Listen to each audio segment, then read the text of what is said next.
Selamat datang di channel YouTube Citra Bangsa School Prince Ilmu Lampung. Dukung channel ini dengan like, comment, share, dan subscribe channel ini. Jangan lupa aktifkan notifikasinya ya, and enjoy the video. Merasa berhasil melakukan sesuatu. Jadi penting dikasih kesempatan, tapi juga jangan terlalu susah.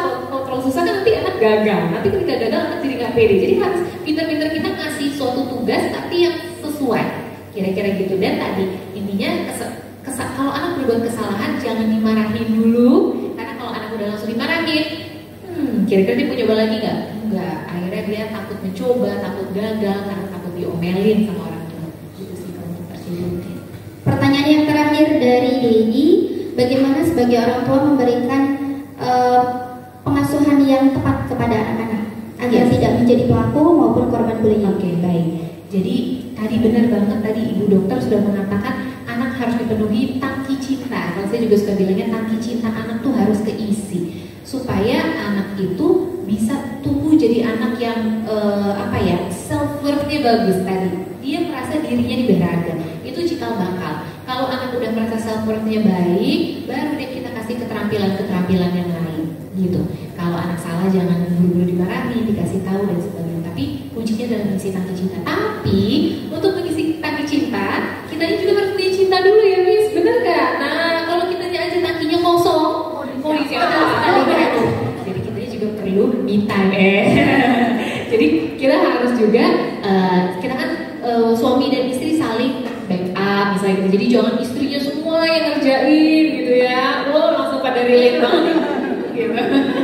Istri juga perlu untuk mengisi tangkinya, mengisi juga gitu ya. Kalau suaminya nggak ngisi ya udah kita melakukan hobi misalnya gitu ya, yang biar kita happy, kita olahraga dan sebagainya. Itu sih jadi tangki cinta.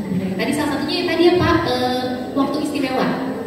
Melakukan waktu istimewa tadi 15 menit, tapi rutin, fokus, one on one, tidak ngasih nasihat tuh, itu jitu banget. Kalau udah berasa nih anak kok mulai di rumah kayaknya mulai perilakunya nggak kooperatif, tanda-tanda kurang bonding, langsung deh lakukan bonding. Gitu. Bagaimana Dedi atas jawabannya? Oke, thank you Kak Wikan. Untuk selanjutnya pertanyaan dari Mami Aci. Bagaimana langkah yang harus dilakukan oleh Mami untuk mempersiapkan Ando ke jenjang berikutnya? Oke, baik. Jadi ini ya, putra atau putranya Asperger. Luar biasa, aku nggak kebayang tantangannya pasti sebagai ibu sangat besar gitu ya. Dan memang kalau Asperger ini biasanya ciri khasnya di keterampilan sosialnya dan mengelola emosi ketika menghadapi suatu perubahan. Benar ya Bu ya? Jadi kalau anak Asperger ini cirinya itu biasanya sulit menjalin interpersonal dan juga dia sulit beradaptasi dengan hal-hal baru. Memang itu PR-nya di situ, PR besarnya. Jadi kalau saran saya adalah yang perlu dilakukan sebenarnya menguasai, ibu harus benar-benar menguasai ilmu mengontrol emosi, itu udah pasti ya Bu ya. Harus benar-benar kitanya bisa ngontrol dulu. Kalau kita udah bisa ngontrol, tangki cinta kita keisi, insya Allah kita bisa merespon dengan lebih positif. Dan kuncinya adalah sebenarnya kalau untuk anak-anak Asperger dan sebenarnya anak-anak yang lain adalah validasi perasaan. Jadi ketika dia mungkin kan kalau misalnya sama teman itu sulit berteman gitu ya, karena dia mungkin marah karena teman aku gini. Nah, lakukan validasi perasaan gitu ya, validasi perasaannya iya nggak enak ya, marah ya. Kalau dia, kenapa validasi perasaan ini penting Bu? Pak, karena gini, secara kalau kita bicara tentang neurologi, mau dikoreksi Bu kalau salah dari dokter, otak logika kita tuh nggak bisa berfungsi kalau otak emosi kita tuh masih aktif. Makanya kalau anak lagi perasaannya nggak enak, jangan buru-buru kita kasih nasihat, kasih arahan, bimbingan, nggak akan masuk karena otak logikanya memang sedang belum berfungsi. Makanya penting validasi perasaan, tenangin dulu, iya ya udah sini, perlu mama peluk supaya lebih tenang gitu. Mungkin kalau anak mau sini yuk, pelukan dulu yuk. Dah, kita ini juga nenangin diri juga Bu sebenarnya. Ini bukan buat anak doang, buat kita juga. Kalau kita udah dua-duanya udah tenang, udah pelukan, udah sekarang kenapa masalah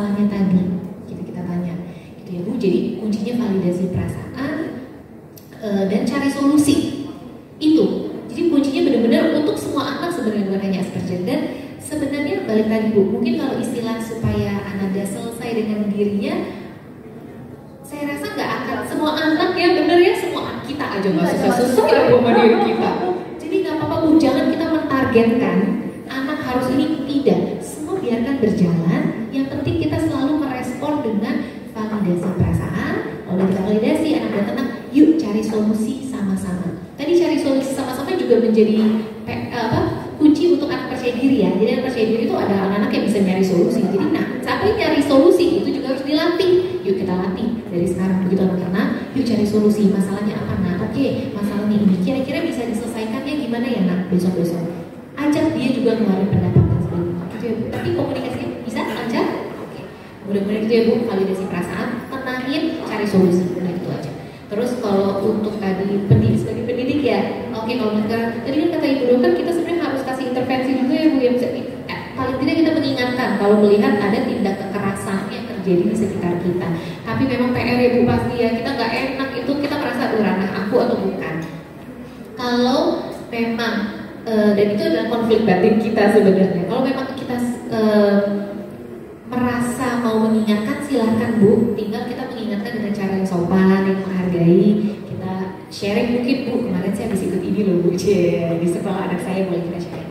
Tapi kalau Ibu juga belum bisa langsung ke orang tuanya, mau ngasih pembekalan ke anak, boleh juga Ibu di situ berperan sebagai yang saya tuh suka sebutnya, Ibu berperan menjadi safe place-nya anak. Jadi setiap anak itu butuh tempat yang aman. Tempat itu maksudnya sosok ya, sosok yang aman untuk dia mencurahkan perasaannya. Idealnya adalah orang tuanya.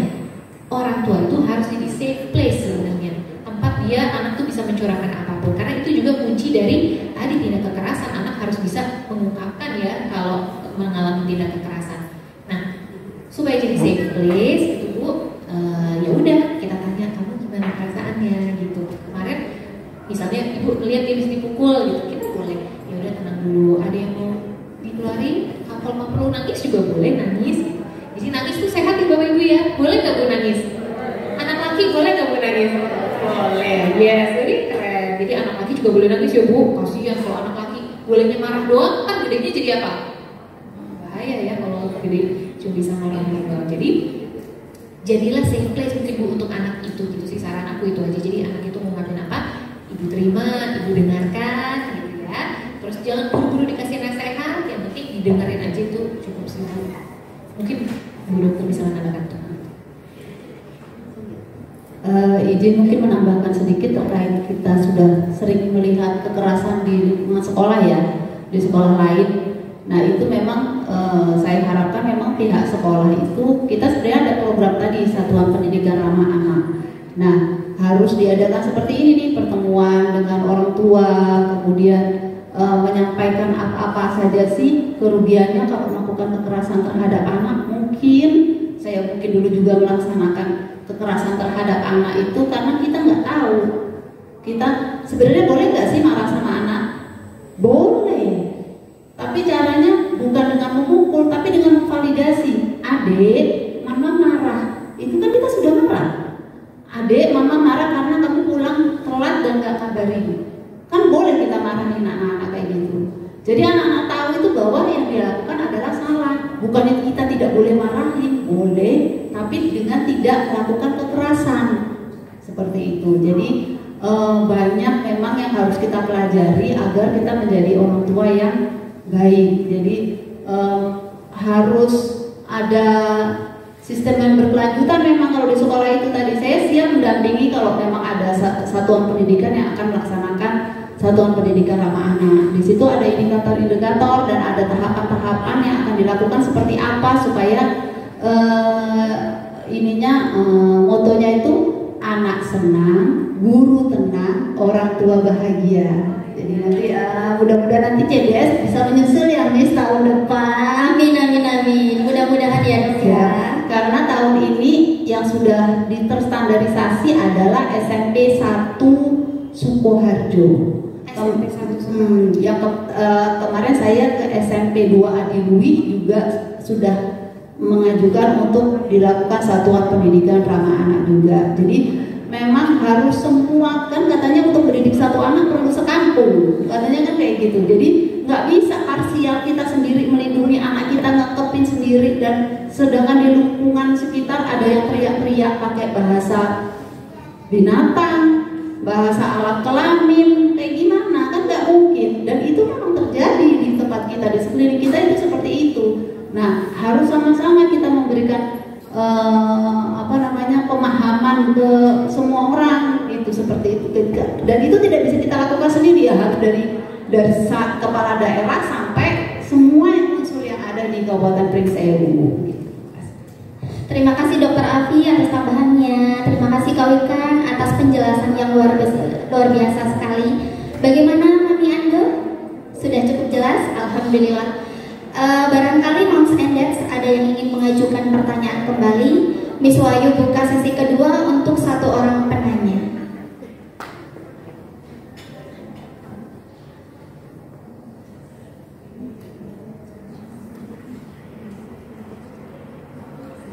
Bagaimana Moms and Dads? Apakah ada yang tidak mengajukan pertanyaan lagi? Oke.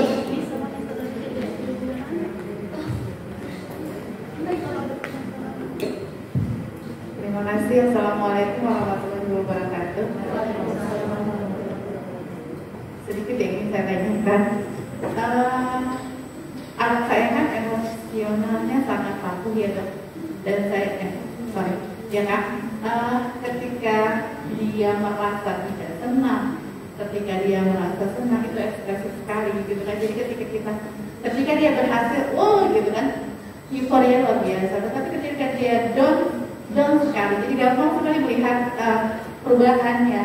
Tetapi yang sedang saya pelajari adalah ketika dia down, kita sudah buat perjanjian gitu ya. Kemudian dia tidak mentaatinya, gitu. Itu yang kadang sebagai orang tua gimana ya, dalam hukuman, bukan hukuman sih kalau saya mah gimana ya, konsekuensinya kan harus selalu loh begini gitu kan. Misalkan kayak kemarin janji mau tidur sendiri gitu ya, dengan konsekuensi akan diberikan hadiah gitu kan. Kemudian dia hanya menuntut hadiahnya karena ternyata mungkin secara emosional memang dia tengah malam bangun pindah gitu kan. Itu yang kerepotan di saya gitu kan. Kemudian disesungguhkan dan emosinya tuh kalau di sininya luar biasa. Kalau saya sih, kalau kondisi seperti itu saya hanya sini peluk, tenang ya gitu. Tapi gimana ya kalau ini sampai berulang gitu loh, bagaimana saya harus mensikapinya? Tetap saya kasih sesuai dengan konsekuensi perjanjian kami. Ketika tidak terpenuhi akan seperti ini tetap. Tapi saya lihat dia sedih gitu kan, sedih banget gitu. Tapi makanya berangkat sekolah itu murung banget. Tapi saya cek kayaknya keseharian di sekolah beda. Begitu dia pulang, bunda aku menang, aku begini, juga lupa. Tapi maksud saya, apakah hal-hal yang tadinya kalau itu kan skip ya, itu akan meninggalkan jejak enggak? Gitu, akan meninggalkan luka enggak? Gitu. Karena kan saya sedikit belajar tentang inner child ya. Itu akan mungkin kayak kita juga sebagai orang tua, didikan orang tua yang dulu banyak membekas karena nggak selesai inner child-nya seperti itu. Mohon arahan. Terima kasih. Alifan, apakah langsung dijawab? Baik, terima kasih. Wah, luar biasa Ibu pertanyaannya. Inner child Ibu juga ini ya, inner child memang juga lagi hits juga nih, karena ternyata kita di dalam diri kita tuh semua ada luka masa kecil gitu ya, yang ketika belum selesai mempengaruhi cara kita mengasuh anak kita juga. Bagus banget tuh, jadi kita akhirnya juga jadi aware ya, aduh yang aku lakuin ke anak nih pembekas buat dia gak ya? Yang Ibu lakukan tadi ngomong supaya anak tenang itu udah bagus banget. Sebenarnya yang bisa, ini sebenarnya seru banget kalau kita bahas tentang namanya disiplin positif. Mungkin lain kali ya Miss Yaro itu, karena sekarang tuh yang cara yang cocok banget buat anak zaman now adalah namanya disiplin positif. Disiplin positif itu tidak lagi kita menggunakan reward and punishment. Punishment tidak, reward pun tidak, karena efeknya tadi ya Bu, kalau kita mengiming-imingi hadiah, akhirnya kadang anak fokusnya sama hadiahnya doang gitu. Dan apakah kita mau anak kita tumbuh jadi orang dewasa yang nantinya hitung-hitungan bener, gue dapet apa? Disuruh kerja ini, ntar dapet apa? Tidak benar-benar muncul dari dalam diri. Tentu kita nggak mau anak-anak kita tumbuh seperti itu.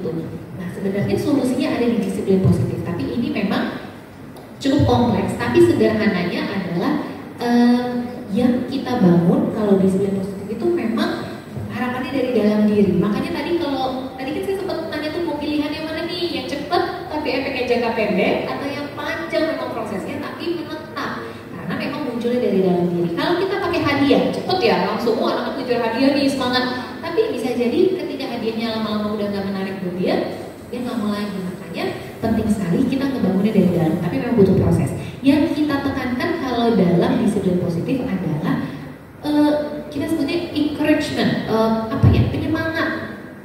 Berbeda dengan pujian, berbeda dengan reward, encouragement itu membuat anak bangga sama dirinya. Jadi misalnya gini, kita sering-sering nih misalnya mulai sosialisasi tentang buku-buku tentang anak tidur sendiri, misalnya gitu ya Bu. Jadi kita masukin dulu tuh pelan-pelan lewat informasi-informasi di sekitarnya.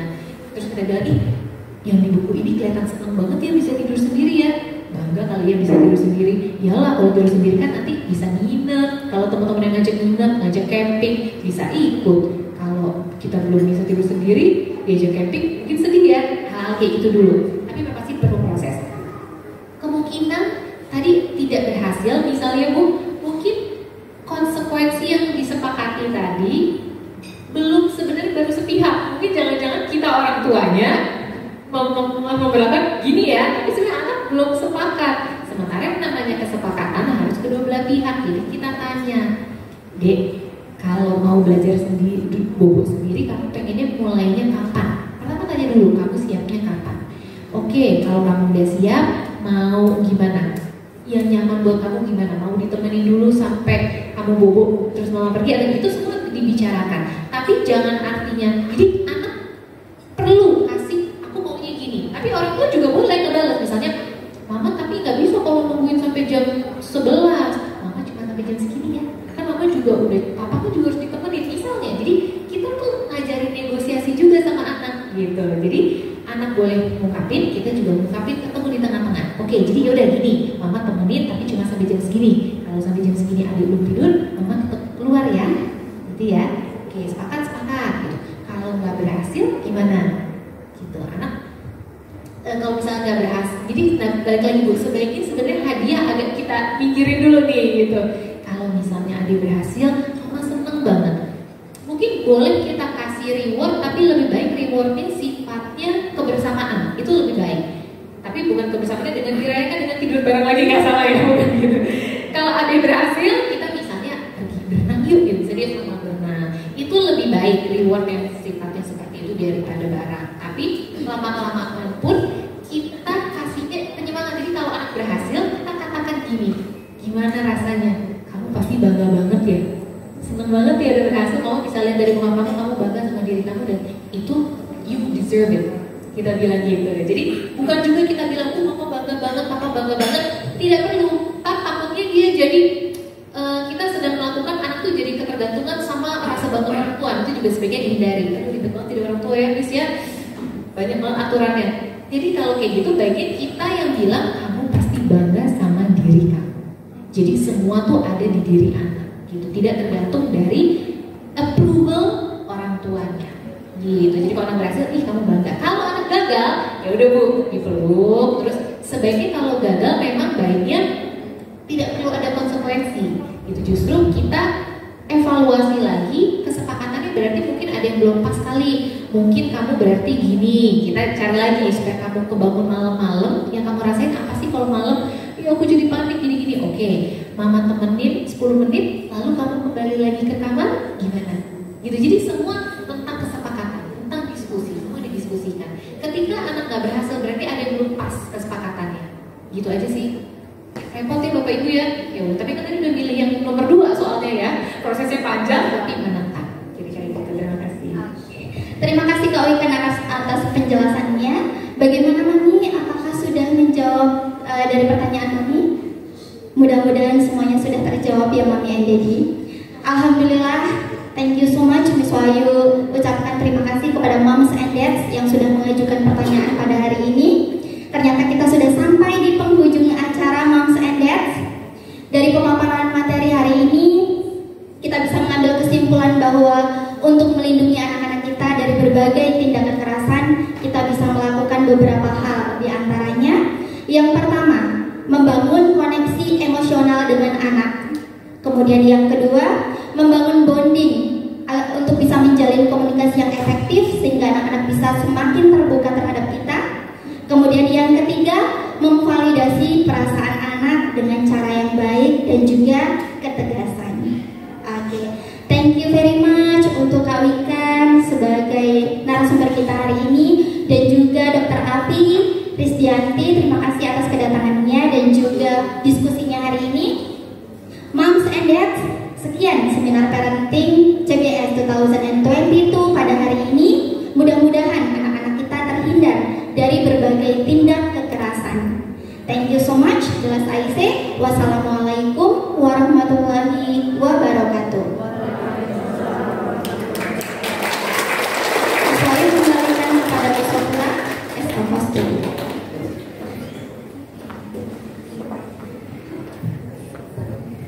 Oke, kita beri tepuk tangan sekali lagi untuk Kak Wikan dan Dr. Afi.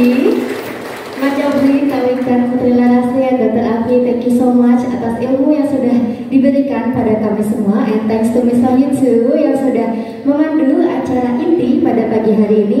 Semoga apa yang sudah kita dapatkan dapat menambah wawasan kita tentang bagaimana melindungi anak dari berbagai tindak kekerasan. Berikutnya, mari kita dengarkan doa yang akan dipimpin oleh Ustadz Hendro. Kepada Ustadz Hendro, time is yours.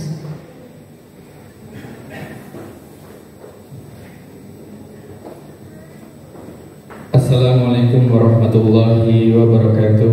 Waalaikumsalam warahmatullahi wabarakatuh. Baik, Mom and Dad, izinkan saya di sini untuk memimpin doa secara Islam. Para hadirin seluruhnya dimohon untuk menyesuaikan sesuai keyakinannya masing-masing. A'udzubillahi minasyaitonirrajim. Bismillahirrahmanirrahim. Alhamdulillahirabbil alamin, hamdan na'imin wa hamdan syakirin. Allahumma hamdan yuafi ni'amahu wa yukafi mazidah. Ya Rabbana lakal hamdu kama yanbaghi li jalali wajhikal karim wa 'azimi sultanik. Allahumma sholli ala sayyidina Muhammad wa ala ali sayyidina Muhammad.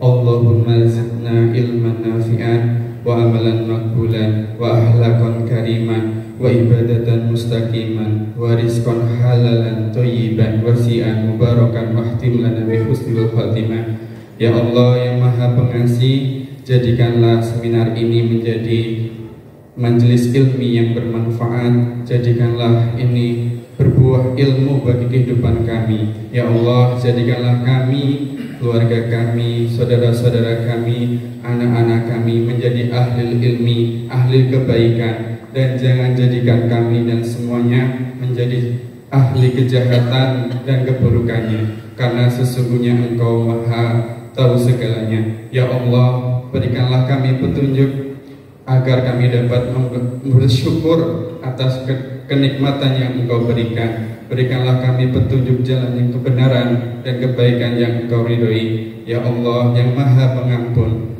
ampunilah dosa-dosa kami, dosa kedua orang tua kami, dosa anak-anak kami, dosa guru-guru kami, dan dosa keluarga kami, saudara-saudara kami, karena Engkaulah Sang Maha Pengampun dosa dan segala kesalahan. Rabbana dolamna anfusana wa ilam takfir lana wa tarhamna lanakunanna minal khasirin. Rabbana la tuzigh qulubana ba'da idh hadaitana wa hab lana min ladunka innaka tawwabur rahim. Rabbana atina fid dunya hasanah wa fil akhirati hasanah wa qina adzabannar. Walhamdulillahi rabbil alamin.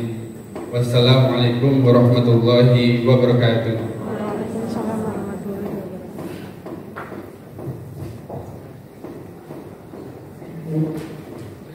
Moms and Dads, usai sudah rangkaian acara seminar kita hari ini, marilah kita tutup acara seminar hari ini dengan mengucapkan lafaz hamdalah. Ucapan terima kasih kami sampaikan pada Urban Hotel Prinsewu dan PT Penerbit Erlangga yang sudah mendukung acara kita hari ini. Demikianlah acara seminar parenting CBS 2022 dengan tema melindungi anak dari berbagai tindak kekerasan. I am Miss Safura Chakrani as the host today, and I'm sorry if there were any mistakes. Thank you so much, moms and dads, for coming here. We look forward to seeing you at the next event. Well, that's all the series of the events today, and I would like to say wassalamualaikum warahmatullahi wabarakatuh.